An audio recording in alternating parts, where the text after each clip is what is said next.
Good day, everyone. So this will be our second video discussions. And again, I also hope that everyone will give much effort to watch this video.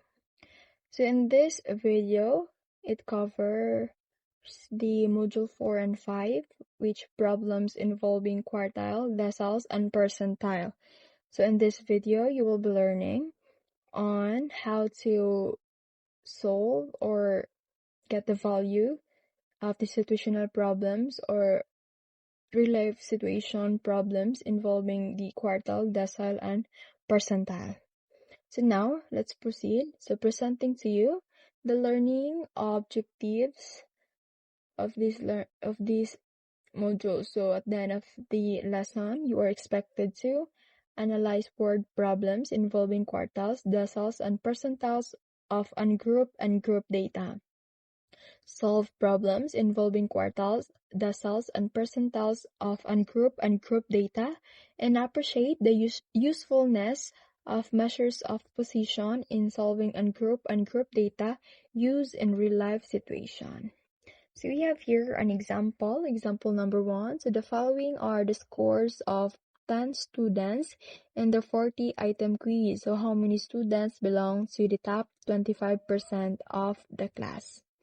So we need to get how many students that belong to the top 25% of the class. So we have here the data.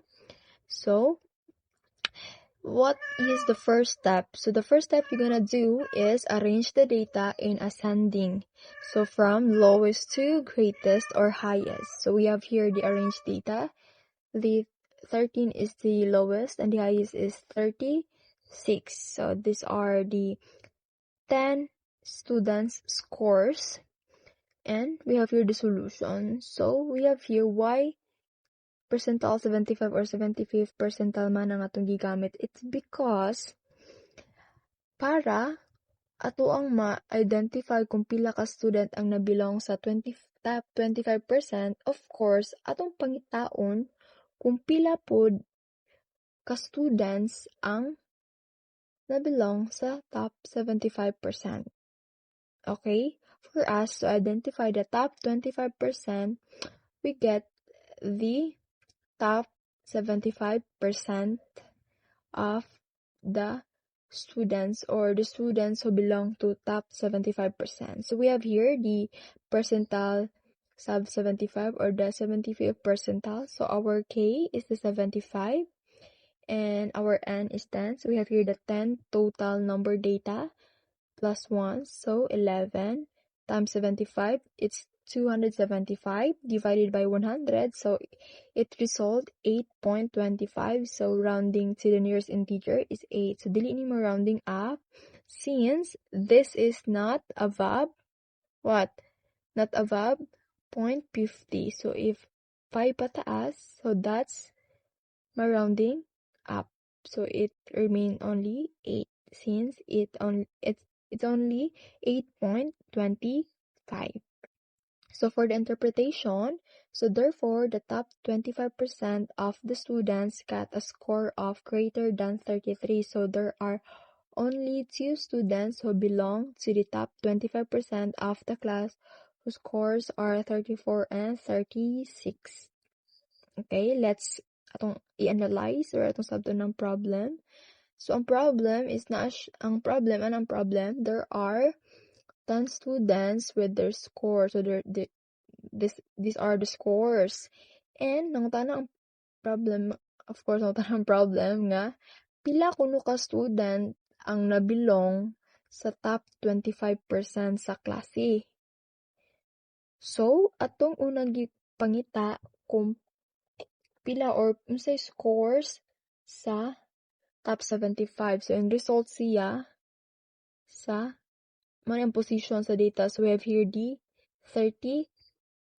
So, it means ang top 25, so it means kay ang top 75% is 33. Paubos. So, mo ni ang top 75%.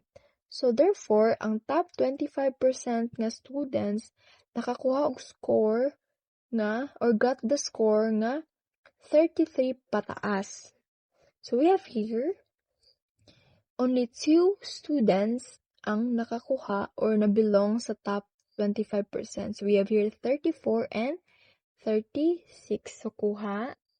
Okay, let's proceed to example number 2. So how many students that you are certain that they belong to 75% of the class?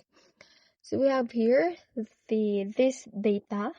So that data are the final test scores in advanced algebra obtained by 140 students. So we have here the 100 students. So they have here their test scores frequency, and we complete the table, the lower boundary and the less than cumulative frequency. So next we need to get the percentile of the 75 percentile class. So we have here 75. So pila man di ay 75% sa 100 students. So diba? 75. Okay, so we find 75 here na nabilong siya sa 85 to 89 nga test scores interval. So we have here the lower boundary of 84.5, the frequency of 19, the less than cumulative frequency before 72, and the size class is 5. So in result of 85.29, so there are 72 students belong to 75th percentile. So mga tana, ma'am, nganong di na lang nganong dili 91 students nga nabilong man siya sa 85 to 89? It's because this 91 is only the cumulative frequency, not exactly. Since ang gipangayo sa problem is certain or exactly nga nabilong sa 75% of the class. So, di ba, ang 75% sa 100 students are 75. But, ang yun kay exactly man. So, we have here 85. So, kaning 85.29 na belong lang ni siya sa 85 to 89. It's because sa kaning nga point 29. So, it means dili gyud siya totally nga belong siya ani. So, there are students nga